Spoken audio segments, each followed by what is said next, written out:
Bismillahi assalamualaikum warahmatullahi ta'ala wabarakatuh.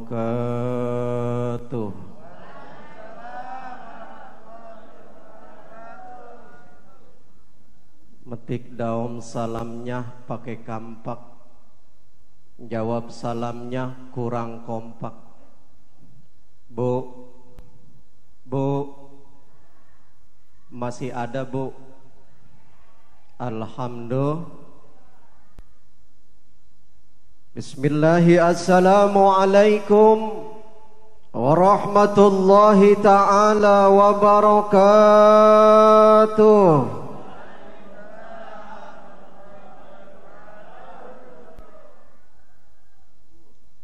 Metik daun salam lagi, tapi buat jengkol semur. Yang jawab salam barusan saya doain mudah-mudahan panjang umur,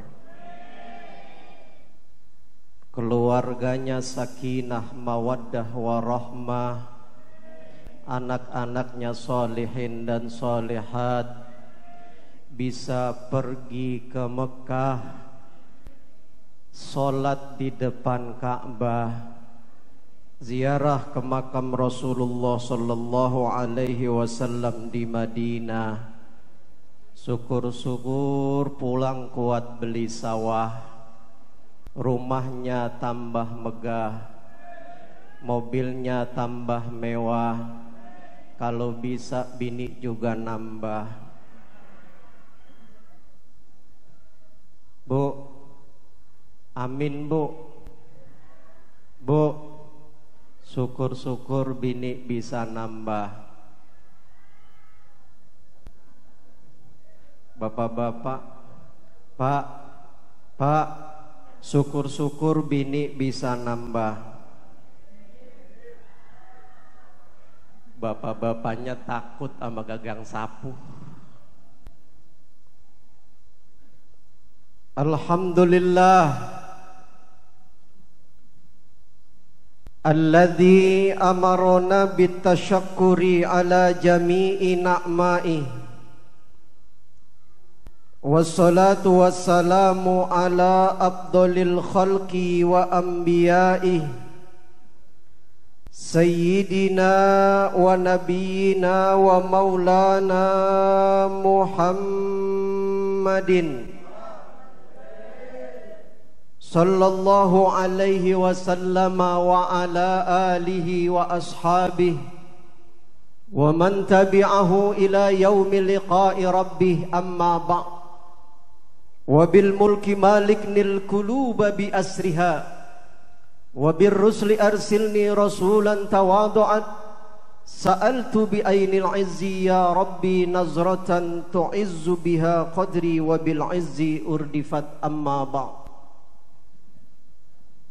Hadratal mukarramin wal muhtaramin, para alimil ulama, para kiai, para ustaz, para guru, para hujjaj, wabil khusus yang sama-sama kita hormati dan kita muliakan Ketua Umum DKM Masjid Jami Al-Furqan, Al-Ustadz Dr. Randes Haji Abdul Mukti, yang kita doakan mudah-mudahan beliau panjang umurnya, sehat badannya, manfaat ilmunya dunia sampai akhiratnya, amin ya rabbal alamin. Wabil khusus hadir di tengah-tengah kita guru saya.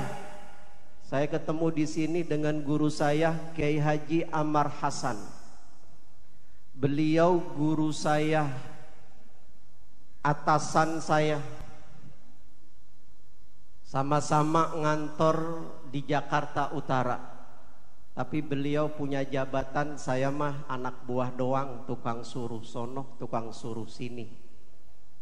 Kita doakan mudah-mudahan guru saya, guru kita semua Kiai Haji Amar Hasan, dipanjangkan umurnya oleh Allah Subhanahu wa ta'ala, diberkahi hidupnya, manfaat ilmunya dunia sampai akhirat, amin ya rabbal alamin. Hadir juga Ustadz Kiai Haji Muhammad Sanim, Ustadz Haji Muhammad Soleh, Ustadz Haji Romli, Ustadz Haji Eli Suhaili, Ustadz Haji Hasan Basri. Cuman segitu doang contekannya. Mohon maaf kepada guru, pada ustadz, para kiai yang tidak saya sebutkan namanya. Yang kecil tidak disebut nama, yang besar tidak disebut gelar. Namun demikian mudah-mudahan tidak mengurangi kehormatan dan kemuliaan beliau di hadapan Allah Subhanahu wa ta'ala. Amin ya rabbal alamin. Puji syukur alhamdulillah atas izin Allah Subhanahu wa ta'ala, pada malam hari ini kita bisa berkumpul, bermuajahah, bersilaturrahim di Masjid Jami Al-Furqon, Kampung Pedurenan, Jatiluhur, Jati Asih, Bekasi, Jawa Barat, Indonesia, Asia Tenggara, dunia akhirat. Mudah-mudahan kumpulnya kita di tempat ini dicatat oleh malaikat sebagai orang-orang yang nanti bakal disaksikan oleh malaikat min ahlil jannah. Amin ya rabbal alamin. Saudara hadirin, kalau kita lihat beberapa literatur Islam, maka sesungguhnya kita duduk di tempat ini adalah duduk di taman surganya Allah. Sebagai bukti taman surganya Allah, ini ada buah pisang tapi pohonnya nggak ada. Ada buah jeruk, pohonnya ada nggak jeruk begitu di sini pohonnya? Nggak ada, kelengkeng. Ya Allah, alhamdulillah. Kalau rambutan sih banyak rambutan. Banyak nggak rambutan di sini? Alhamdulillah. Kampung saya nggak ada. Saya memang kalau main ke sini nih, ke rumah Kiai Amar, itu pulangnya ditentengin rambutan biasanya. Biasanya kalau lagi main ke rumah. Saya punya banyak kawan di sini. Ada Haji Lukman Cecep. Katanya rumahnya di belakang, saya suruh mampir. Duluan ada calon legislatif DPRD dari PKB perempuan, Ibu Haji Rum. Nah, kenal ya Rum ya? Yang kagak jadi. Karena kagak didukung sama ibu-ibu.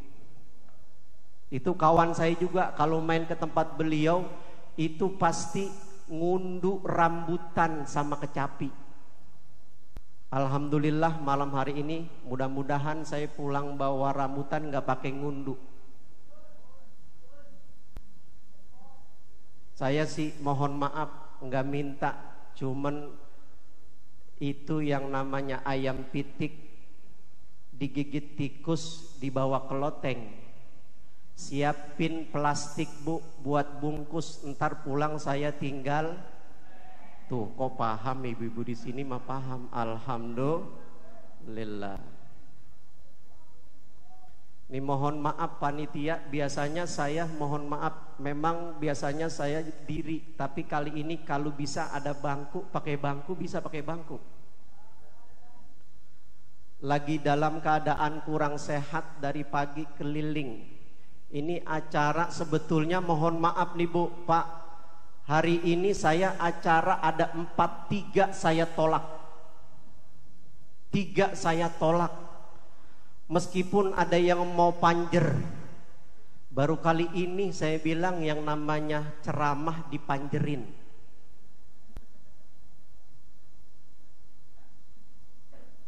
Udah cukup di situ. Terima kasih, terima kasih.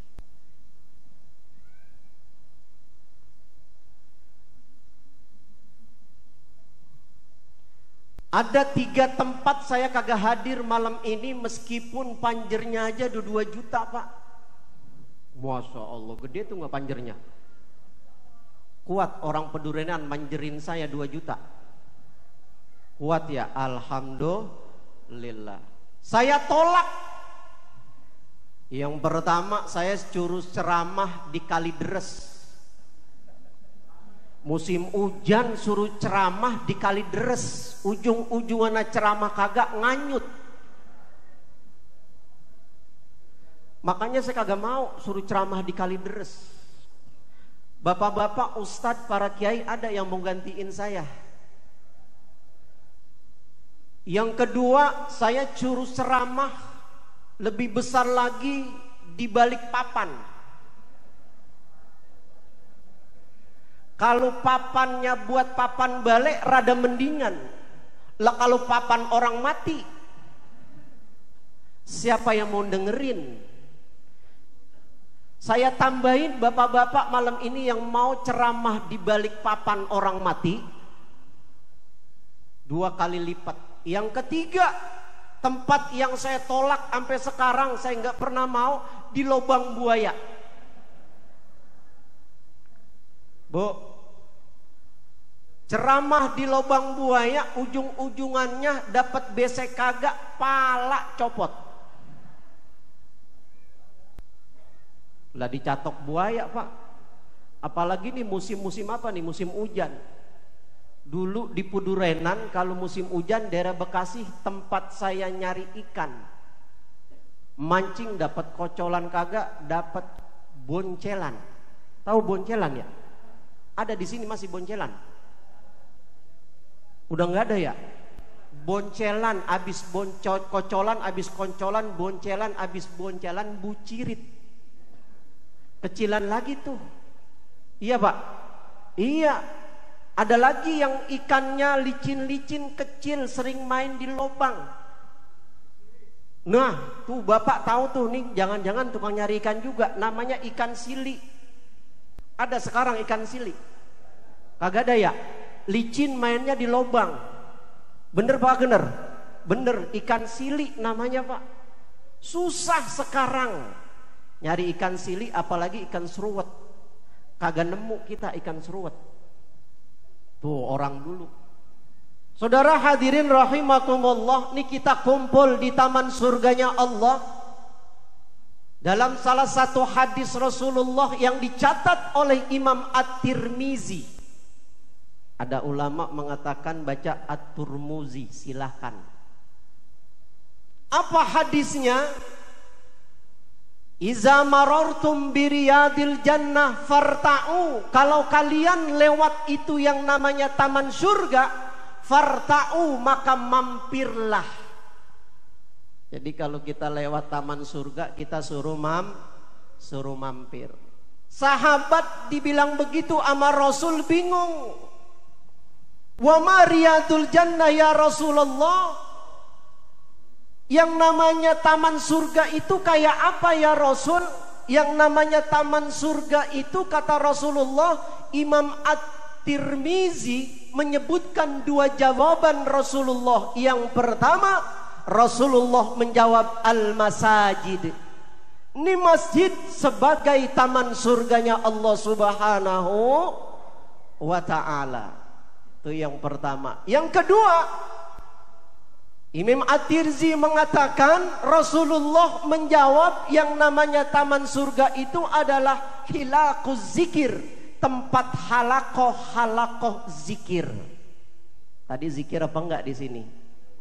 Baca tahlil, baca yasin, baca tasbih, baca takbir, alhamdulillah.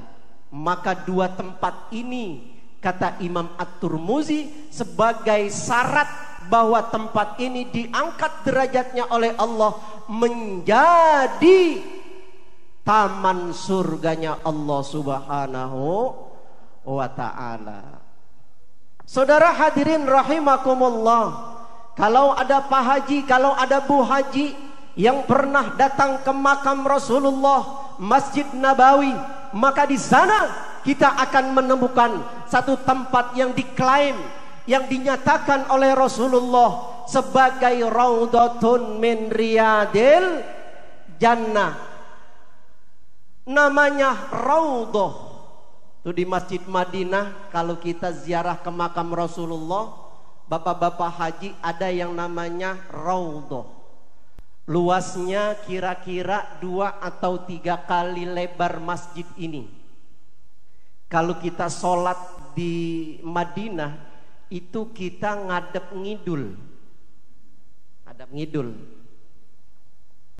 Ada pintu segini nih lebarnya, ketika kita keluar masuk ke Raudhah, keluar ada pintu. Di atas pintu ditulis tuh yang namanya kaligrafi.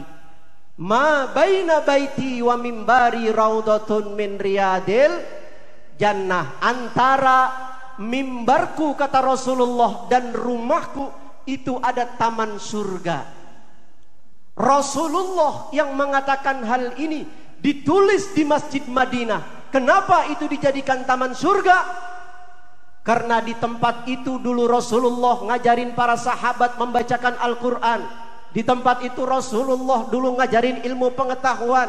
Di tempat itu Rasulullah dulu membaca zikir, membaca tahlil, membaca tasbih, dan berdoa kepada Allah. Maka tempat yang dinamakan Raudhah itu menjadi tempat yang mustajabah, tempat yang diijabah setiap doa dan permintaan kita kepada Allah Subhanahu wa ta'ala. Maka insya Allah di malam hari ini di masjid Allah, di tempat kita zikir, insya Allah di tempat dari taman surga, di mana doa kita juga akan diijabah oleh Allah Subhanahu wa ta'ala. Amin ya rabbal alamin. Maka jangan heran kalau kemudian dalam Sahih Bukhari ada hadis, innalillahi malaikatun, Allah punya malaikat yang kerjaannya itu adalah yatufuna bituruk, kerjaannya keliling di jalan-jalan. Ngapain keliling di jalanan itu malaikat? Yaltamisuna ahla zikir, mereka mencari ahli zikir. Mudah-mudahan kita ini termasuk ahli zikir kepada Allah Subhanahu wa ta'ala. Dicari kita sama malaikat. Begitu ketemu, malaikat ngomong kepada Allah Subhanahu wa ta'ala, ya Allah, itu di Pedurenan, di Masjid Jami Al-Furqan ada orang zikir, ada orang baca tasbih, ada orang baca Quran, ada orang baca maulid. Kata Allah, dia berzikir, bertasbih, bertahmid, itu apakah mereka lihat aku? Kata Allah, dia kagak lihat engkau ya Allah, kata malaikat. Bagaimana kalau dia melihat engkau? Kalau orang-orang itu melihat engkau ya Allah, pasti dia akan zikirnya makin banyak, tasbihnya makin numpuk, bahkan mungkin sampai pagi dia akan terus berzikir kepadamu ya Allah. Lalu apa yang mereka minta? Mereka minta dimasukkan ke surganya Allah Subhanahu wa ta'ala bersama baginda Rasul Muhammad sallallahu alaihi wasallam. Insya Allah kita tamunya Rasulullah, calon-calon penghuni surganya Allah. Amin ya rabbal alamin. Apakah mereka pernah lihat surga? Enggak ya Allah. Bagaimana kalau mereka melihat surga? Mereka akan tambah mengharapkan surgamu ya Allah Subhanahu wa ta'ala. Lalu apa yang mereka minta perlindungan? Mereka minta perlindungan agar mereka tidak dimasukkan nerakamu ya Allah. Mudah-mudahan kita minta perlindungan kepada Allah agar kita tidak dijadikan ahli neraka. Amin ya rabbal alamin. Maka kemudian Allah mengatakan kepada tu malaikat, hai malaikat, ushidu, saksikan bahwa mereka yang malam itu kumpul di Masjid Jami Al-Furqan, mereka yang berzikir, membaca Al-Quran, bertasbih, saksikan hai malaikat bahwa mereka aku catat sebagai ahli surga. Amin ya rabbal alamin. Cuman ada malaikat satu ngelihat orang di belakang duduknya. Kata malaikat, ya Allah, Itu ada si Fulan bin Fulan. Kenapa dia? Dia kagak niat datang ke masjid untuk zikir, untuk maulid. Lalu niat apa?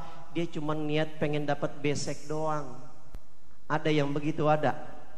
Insya Allah di sini kagak ada. Bagaimana ya Allah orang yang cuma mampir doang? Kata Allah, dia adalah bagian daripada orang-orang yang duduk di taman surga. Dia adalah bagian dari orang-orang yang berzikir kepadaku. Maka dia pun kau catat sebagai ahli surga. Amin ya rabbal alamin.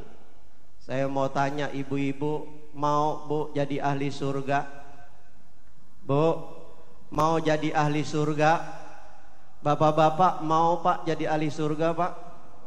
Maunya tanggung amat ya. Nih kata Rasulullah dalam salah satu hadis, kalau Anda ingin menjadi ahli surga, maka belajarlah ahli surga dari rumahmu.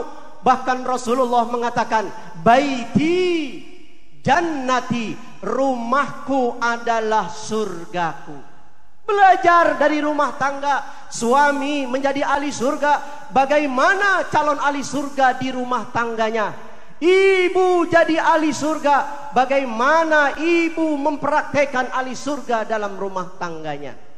Maka contoh Rasulullah yang pertama adalah apa? Rasulullah punya sifat al-amin, bisa dipercaya. Jujur, Rasulullah ngajarin kita jujur. Nyok, kita introspeksi Bu. Bu, jujur enggak di rumah Bu? Bu, jujur enggak di rumah Bu? Saya mau tanya ibu-ibu yang ngaku jujur, kalau di rumah ibu calon ahli surga, jujur di rumah, insya Allah masuk surga beneran bersama Rasulullah Sallallahu Alaihi Wasallam. Nih ibu, mohon maaf, ibu lagi nyuci celana bapaknya. Sering Bu nyuci celana bapaknya? Sering. Di kantong bapaknya ada duit 50.000, nemu duit 50.000 di kantong bapaknya. Bapaknya pergi ke kantor, pulang ke kantor bapaknya nanyain sama ibu, "Mah, tadi nyuci celana yang hitam ya?" "Iya." "Ada duitnya 50.000, ada Mah?" Ibu jawab, "Ada apa kagak?"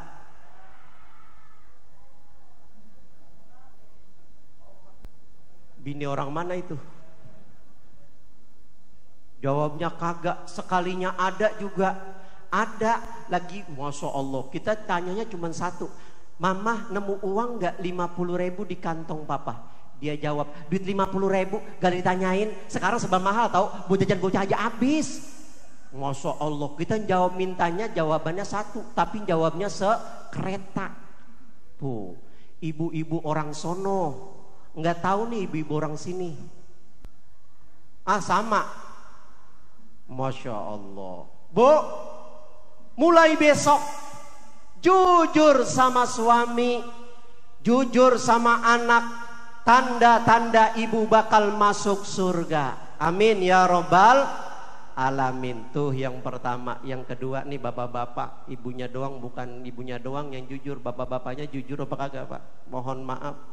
Mau tanya saya, bapak-bapak kalau kerja lembur dapat uang lemburan apa kagak Pak? Dapat uang lemburan sehari 300.000, kalau 5 hari 1,5 juta. Saya mau tanya bapak-bapak, uang lemburannya dikasih sama istri semua apa kagak Pak? Ibu-ibu, bapak-bapak yang saya tanya. Bapak ibunya jawab kagak. Bapaknya yang saya tanya, "Pak, duit 1,5 juta hasil lemburan dikasih semua nggak sama ibunya?"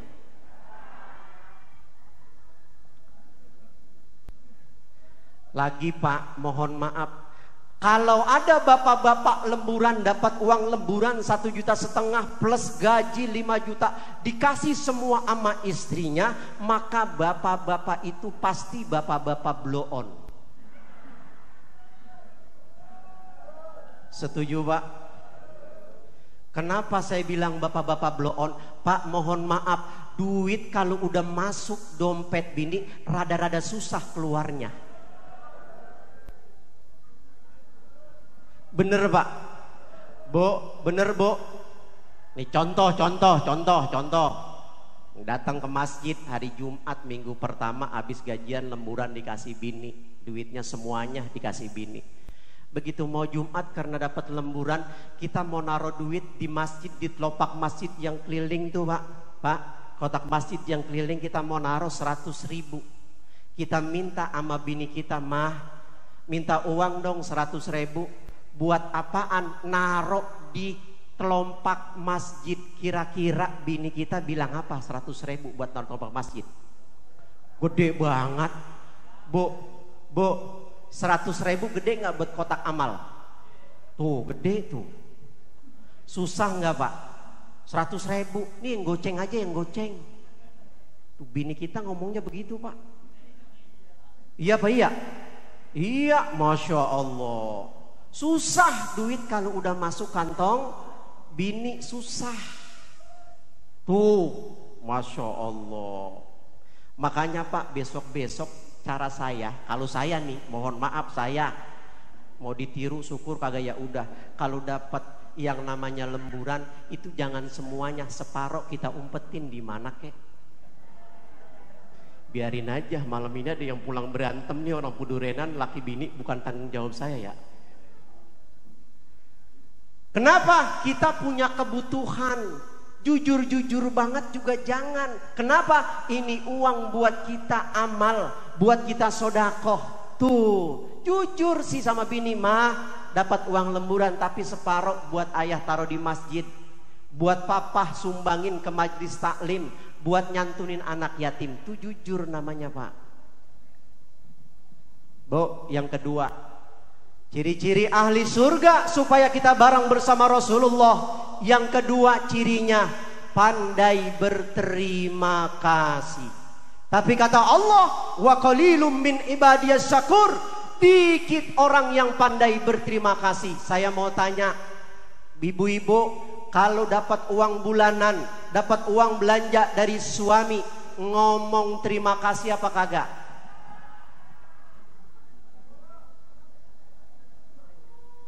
Kagaknya kenceng banget. Bu, bener Bu nggak terima kasih? Bener nggak terima kasih? Na'udzubillahi min zalik. Mulai besok pulang dari maulid, oleh maulid apa? Begitu suami ngasih uang belanja, berapapun yang diberikan suami, sesungguhnya itu adalah titipan Allah. Maka ngomong sama suami, Pak, terima kasih ya udah dikasih uang belanja. Cium dah. Tuh. Ya Allah, langsung ditambahin sama suaminya. Alhamdulillah. Bu, ya Bu ya. Bu, terima kasih ya sama suami. Kenapa kita terima kasih sama suami? Karena Rasulullah waktu Isra Mi'raj diperlihatkan oleh Allah, diantarkan oleh malaikat Jibril ke neraka. Ternyata yang banyak isinya adalah perempuan di neraka. Na'udzubillahi min zalik. Jibril menerangkan bukan karena perempuan itu kagak sholat, bukan karena istri itu tidak ibadah, bukan karena dia tidak puasa, bukan karena dia tidak zakat. Tapi kata Jibril ketika ditanya oleh Rasulullah, kenapa banyak perempuan yang masuk neraka? Jibril menjawab, hunna yakfurnal asir, rata-rata mereka tidak bersyukur terhadap pemberian suami. Maka mulai besok berapapun dikasih sama suami, alhamdulillah. Dikasih 1 juta, alhamdulillah. Dikasih 500.000, terima kasih dan alhamdulillah. Bu, ya Bu ya.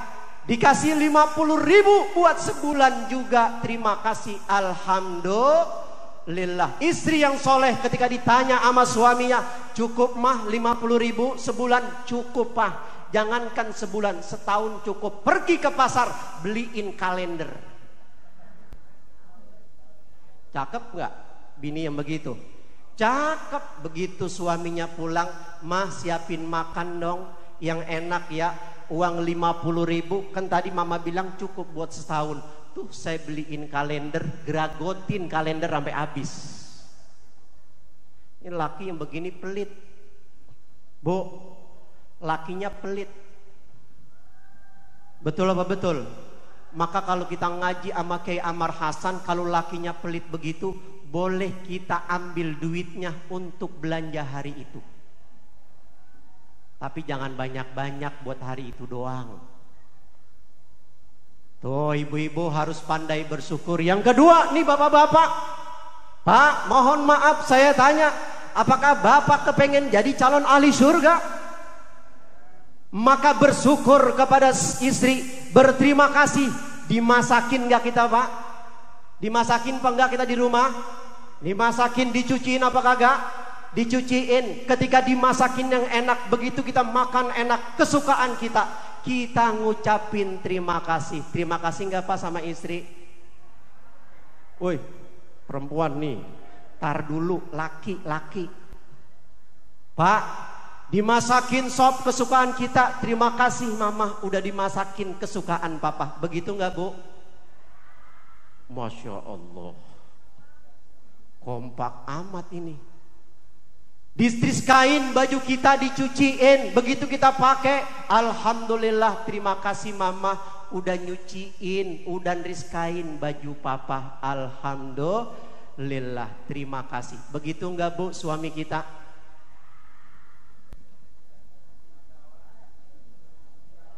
Bu, berarti laki ibu sama ibu sama, kagak calon ahli surga tuh.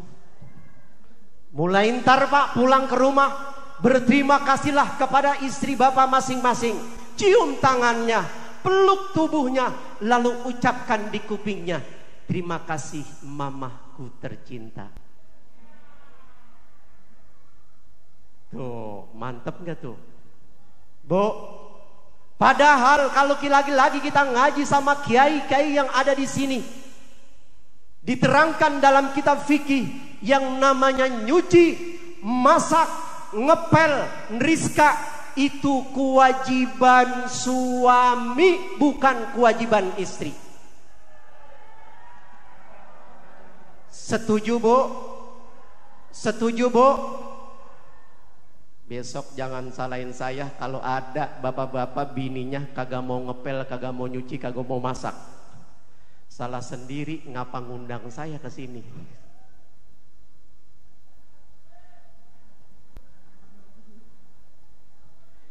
Jadi ingat, ntar sampai rumah ingetin ibu bahwa yang namanya nyuci, masak, nriska, ngepel, ngurus rumah tangga itu bukan kewajiban ibu sebagai istri, itu adalah kewajiban suami.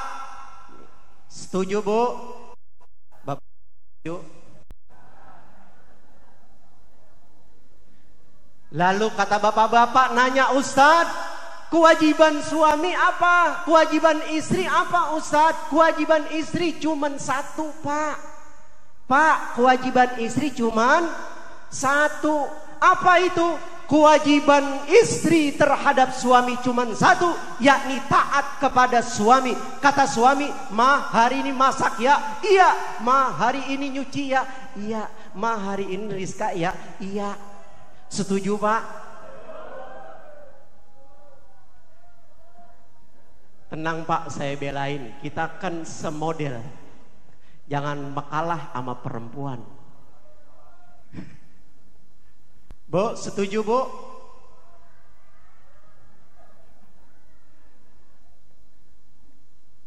Jadi ibu, Bu, ibu taat kepada suami.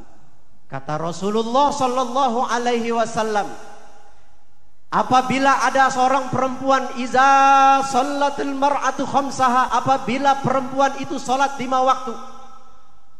5 waktunya sholat apa kagak? Wa shomat saroha, bulan Ramadan puasa enggak ditinggalin.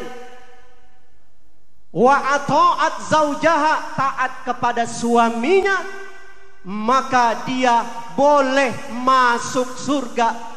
Min ayyi abwabin, dari pintu mana saja yang perempuan itu kehendakin, dengan syarat taat kepada suami. Sholat mah gampang, Bu. Sholat mah gampang, puasa mah gampang. Cuman taat sama suami ini yang rada-rada ribet. Bu, jangan mentang-mentang, Bu, ibu kerja di rumah, ibu masak di rumah, lalu merasa sebagai ahli surga sendiri. Na'udzubillahi min zalik. Taat yang paling penting kepada suami. Insya Allah saya doain ibu-ibu orang Pedurenan masuk surga semua, amin ya rabbal alamin. Saudara hadirin rahimakumullah, sampai jam berapa di sini kalau acara? Ceramah sampai jam berapa? Mohon maaf, pagi-pagi. Saya juga jelek-jelek begini punya bini. Bukan apa-apa, saya biasa ceramah itu 30-45 menit. Lebih daripada itu hitungannya lembur.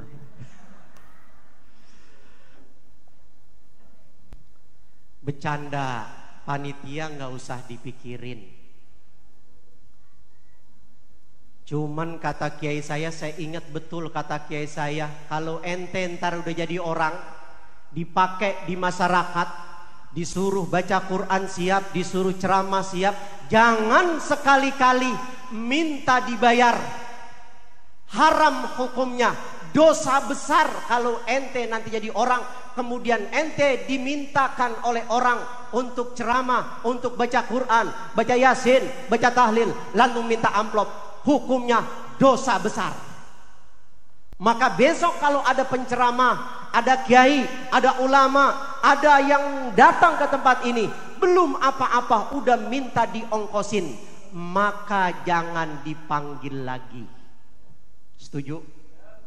Tapi ingat bagian yang kedua, kalau Anda manggil kiai, manggil penceramah, manggil ustadz, manggil ulama, pulang kagak diamplopin, dosanya lebih besar. Sama aja, lain. Yang penting ikhlas lillahi ta'ala, amin ya rabbal alamin. Saudara hadirin yang dirahmati oleh Allah subhanahu wa ta'ala, alhamdulillah malam hari ini kita bisa hadir dalam rangka memperingati maulidnya Nabi besar Muhammad sallallahu alaihi wasallam. Ini alhamdulillah di kalangan masyarakat Jakarta dan sekitarnya, wabil khusus di Bekasi, Bogor, Tangerang dan lain sebagainya, masih banyak peringatan-peringatan maulid. Namun demikian, saya melihat di bagian pinggir-pinggiran kota Jakarta, kemarin di Bekasi saya ceramah, belum ceramah ada yang protes, ini bid'ah, bubarin. Na'udzubillahi min zalik. Saya bilang, begitu saya ceramah, saya bilang, hei saudara yang tadi mengatakan ini maulid bid'ah, baca itu kitab Sahih Bukhari, di mana ada satu kisah Abbas radhiyallahu an, salah satu paman Rasulullah sallallahu alaihi wasallam. Di situ diceritakan Abbas bertemu dalam mimpinya dengan Abu Lahab. Tahu Abu Lahab? Abu Lahab juga paman Rasul yang lidahnya tidak pernah mengucapkan syahadat, tidak pernah melafalkan Al-Quran, hatinya jauh dari hidayah Allah subhanahu wa ta'ala. Dia ditulis oleh Al-Quran, tabbat yada abi lahabi wa tab, ma aghna anhu maluhu wa ma kasab, dan seterusnya dan seterusnya. Yang namanya Abu Lahab udah pasti masuk neraka. Tapi ketemu Abbas radhiyallahu an, ditanya sama Abbas, hai Abu Lahab, bagaimana keadaanmu saat ini? Abu Lahab menjawab, aku sekarang sedang disiksa. Sedang disiksa? Iya, tapi setiap hari Senin aku diringankan siksanya oleh Allah subhanahu wa ta'ala, karena aku merasa gembira dengan kelahiran keponakanku yang bernama Muhammad itu. Maka dalam cerita itu diceritakan saking gembiranya Abbas radhiyallahu an, saking gembiranya Abu Lahab itu sampai-sampai memerdekakan budaknya yang bernama Suwaibah. Suwaibah itu adalah budaknya Abu Lahab. Kata Suwaibah, Abu Lahab, ada apa? Apakah engkau gembira engkau tidak gembira dengan kehadiran ponakanmu? Gembira apa? Ponakanmu sudah lahir. Laki apa perempuan? Dia laki. Benar begitu? Benar. Kalau beritamu benar ini hai Suwaibah, aku lihat ponakanku adalah laki-laki, maka kau akan kubebaskan. Abu Lahab datang menyambangi Aminah radhiyallahu an. Begitu dilihat anaknya ternyata laki-laki ganteng berparas, ganteng rupawan dan bersinar. Lalu kembali menemui Suwaibah. Hai Suwaibah, beritamu benar, maka mulai saat ini kau kubebaskan. Masya Allah. Abu Lahab bebasin Suwaibah itu masuk neraka setiap hari kelahiran Rasul Sallallahu alaihi wasallam diringankan. Maka kemudian Nasiruddin Ad-Dimishqi dalam bukunya Nurul Huda Mauridus Sodi menjelaskan, iza kana haza kafiron jaa zambuhu wa tabbat yadahu fil jahimi mukhallada ata annahu fi yaumil isnaini daiman masruron bi ahmada famazannu bil abdil ladzi kana umruhu bi ahmada masruron wa mata muwahhida. Kalau saja Abu Jahal yang tidak pernah mengucapkan kalimat syahadat, yang tidak pernah mengucapkan satu ayat pun dari Al-Quran, begitu mati masuk neraka, begitu hari Senin diringankan pahalanya. Famazannu bil abdil ladzi kana umruhu. Bagaimana kemudian kalau ada orang yang sepanjang umurnya dia senang dengan kehadiran Rasul, hadir di berbagai masjid dalam rangka memperingati maulidnya Nabi besar Muhammad sallallahu alaihi wasallam, wa mata muwahhida, lalu dia mati membawa tauhid la ilaha illallah Muhammadur Rasulullah, pastilah orang itu akan mendapatkan yang lebih besar pengampunan dari Allah Subhanahu wa taala. Mudah-mudahan kita yang hadir di tempat ini karena rasa gembira kita kepada Rasulullah sallallahu alaihi wasallam, insyaallah kita akan mendapatkan syafaat dari Rasulullah sallallahu alaihi wasallam. Tapi sayang, sungguh sayang Pak, maulid kita tahun ini dinilai oleh ceramah seorang kiai yang saya kagak sebutin kiainya.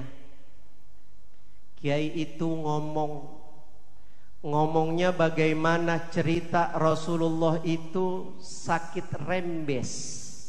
Tahu rembes? Ini orang sini kagak ngerti karo rembes.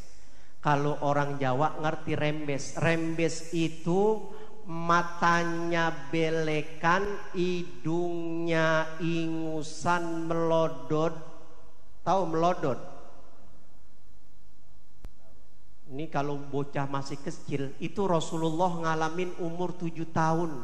Katanya matanya belekan.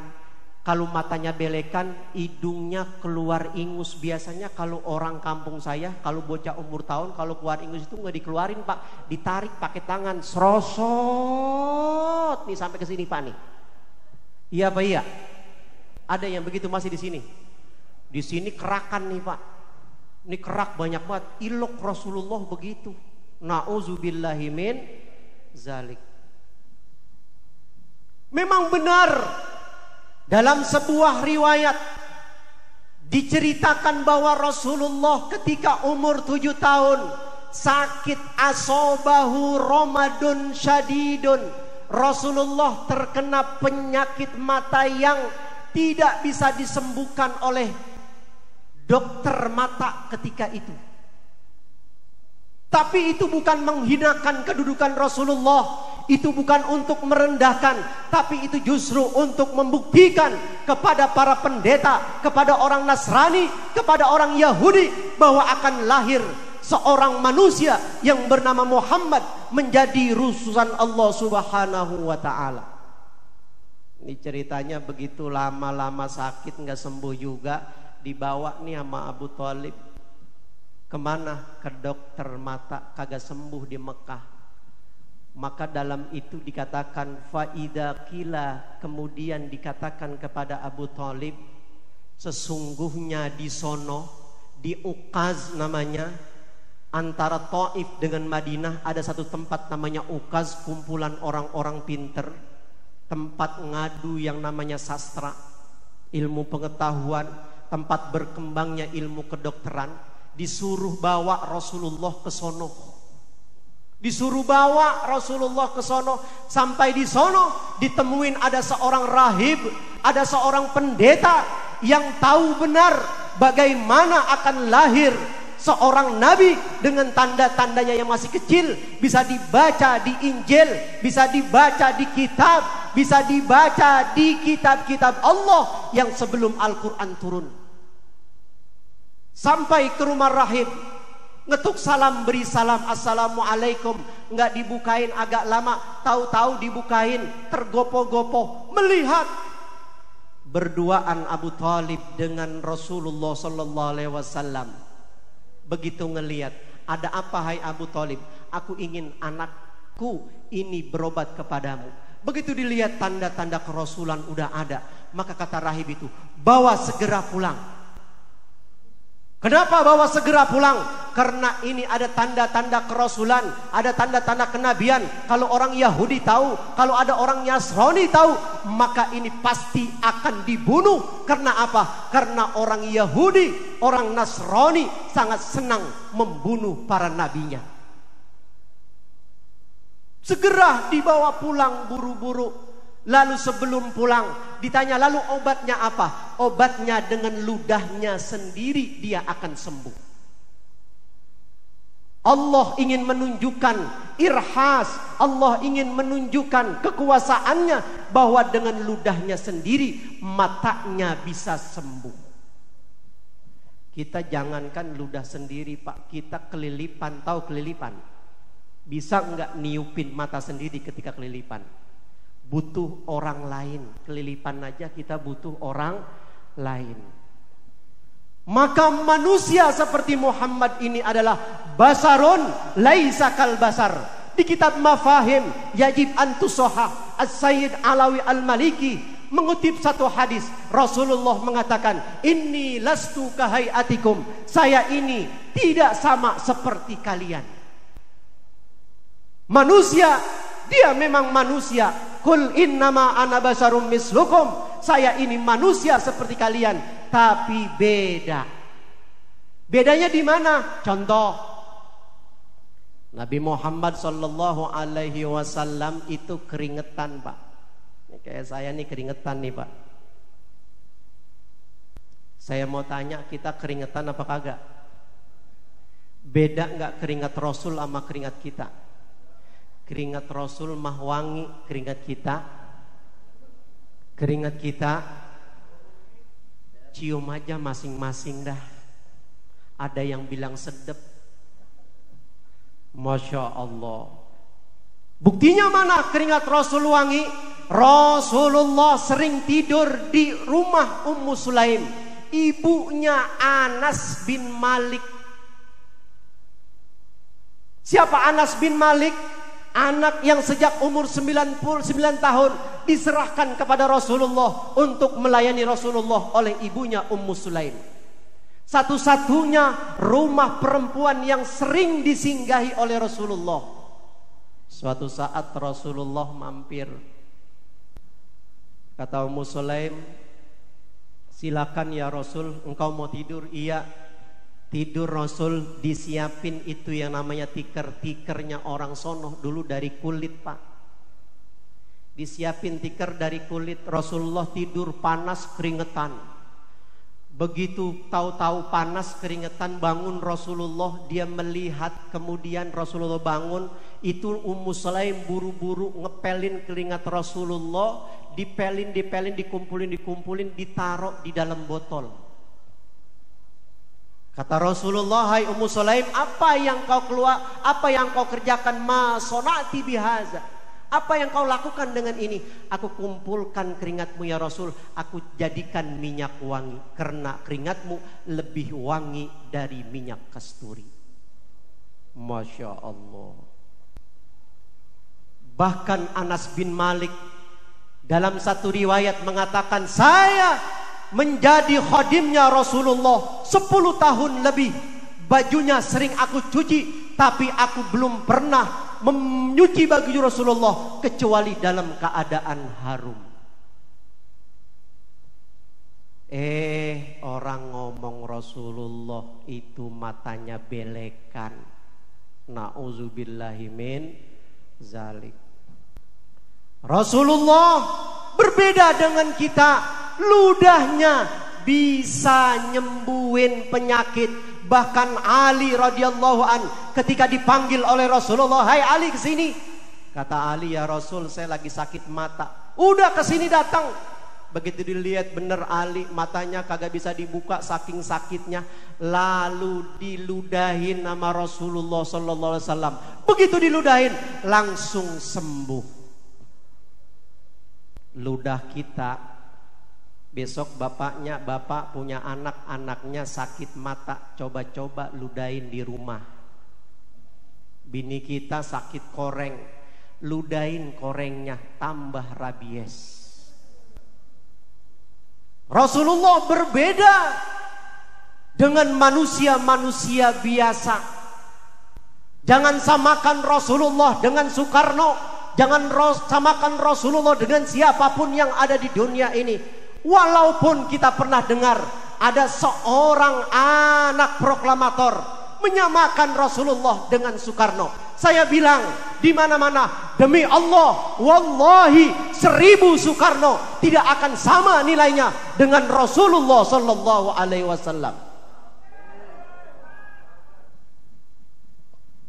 Benar apa enggak, Pak?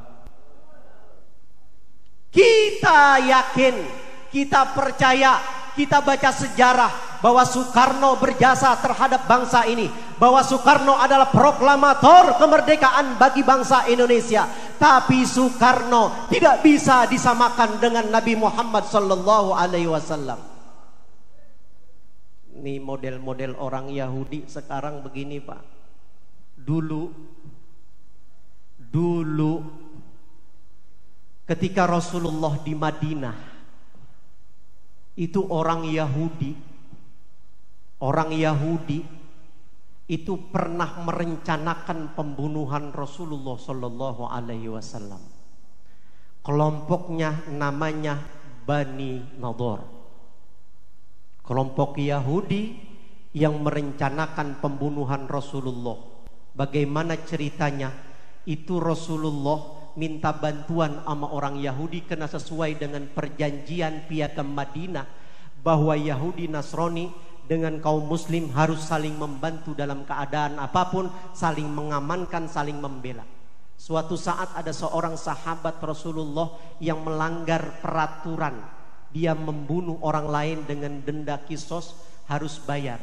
Minta bantuan bayaran kepada Yahudi. Kata Yahudi, begitu ya? Iya, oke, kalau begitu saya tangguhkan dulu, saya rapat dulu. Ini orang Yahudi rapat. Ternyata rapatnya mengeluarkan keputusan yang berbeda dari Piagam Madinah. Ini diceritakan dalam tafsir-tafsir Ibnu Katsir, Tobari dan lain sebagainya di surat Al-Hasyr. Ketika apa? Ketika Rasulullah sallallahu alaihi wasallam mau masuk rumah tempat orang Yahudi, di atasnya ditaruh batu besar, diganjel. Supaya apa? Supaya begitu Rasulullah buka pintu masuk lalu ketiban sama batu dan matilah Rasulullah dengan batu besar itu. Tapi Jibril alaihissalam atas perintah Allah memberitahukan kepada Rasulullah sallallahu alaihi wasallam, jangan kau masuk rumah itu, pulang saja. Rasulullah benar pulang dan selamat. Ternyata orang Yahudi itu tidak menepati janjinya. Rasulullah mengumpulkan umat muslim. Kalau begitu, kirim utusan. Bagaimana kau lanjutkan ini perjanjian atau kita perang? Kata orang Yahudi, tidak akan kami lanjutkan. Kami siap berperang.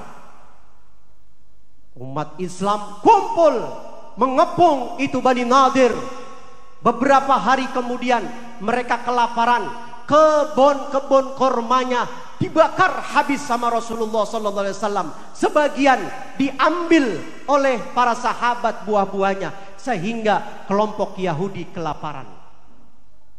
Dan itu lalu Allah turunkan ayat surat Al-Hasyr itu sebagai pembenaran terhadap apa yang dilakukan oleh Rasulullah SAW.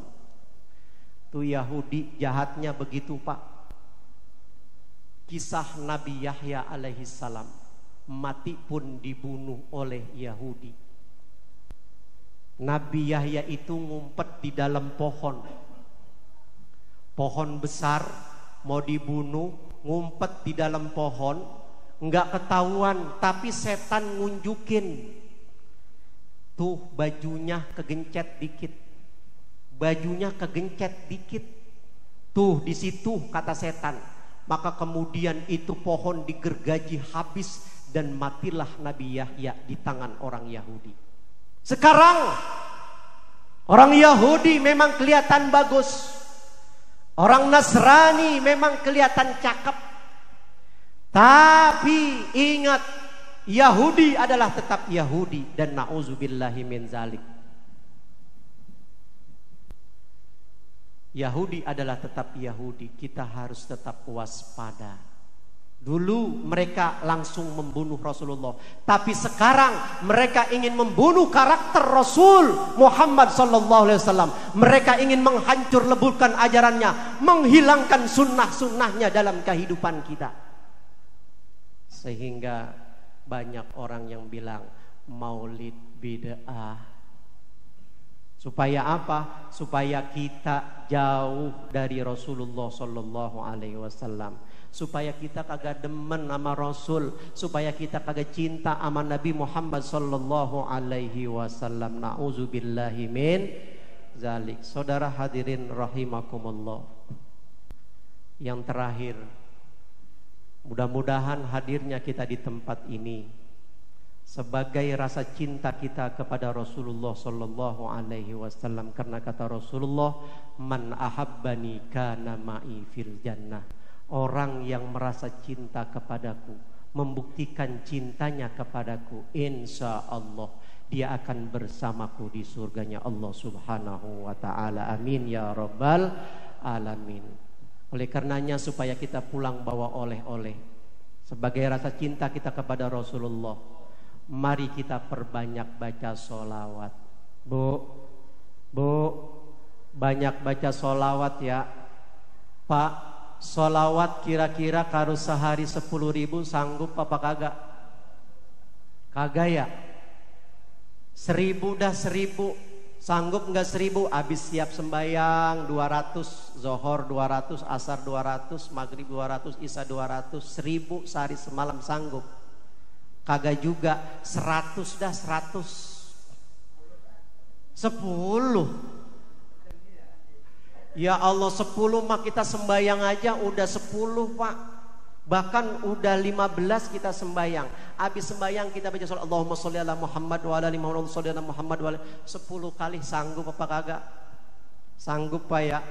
Insya Allah salawat yang kita baca ini akan jadi syafaat bagi kita kepada Rasulullah sallallahu alaihi wasallam nanti di yaumul qiyamah. Amin ya rabbal alamin. Oleh karenanya sekali lagi, wa qad yurja li jarhi sayfi bur'un wala bur'u lima jarah lisan. Kalau ada pedang melukai tubuh, masih ada harapan kan sembuh. Tapi apabila lidah melukai hati, hendak kemana obat kan dicari. Saya atas nama pribadi Al-Fakir Ahmad Umairah Firdaus MA mohon dibukakan pintu maaf yang seluas-luasnya. Apabila ada yang baik itu datangnya dari Allah dan Rasulullah sallallahu alaihi wasallam, yang jelek itu datangnya dari al-fakir. Wallahul muwafiq ila aqwamit thoriq. Assalamu alaikum warahmatullahi wabarakatuh.